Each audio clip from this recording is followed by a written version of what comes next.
మన క్లౌడ్ కిచెన్లో ఇది డే 2 అండ్ డే 3. మార్నింగే మార్కెట్కి వెళ్ళి ఫిషెస్ తీసుకొని కటింగ్ అయితే చేయించిన. ఆర్డర్స్ ఎన్నైతే వచ్చినాయో అవి మీకు లాస్ట్లో అప్డేట్ చేస్తా.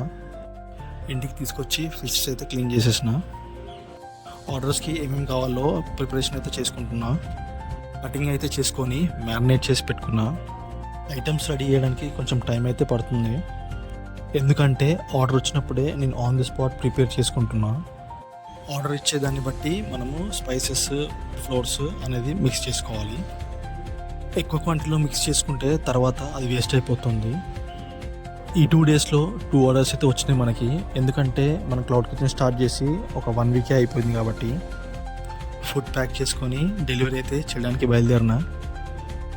వాళ్ళు రిసీవ్ చేసుకున్న విధానం నాకు చాలా బాగా నచ్చింది.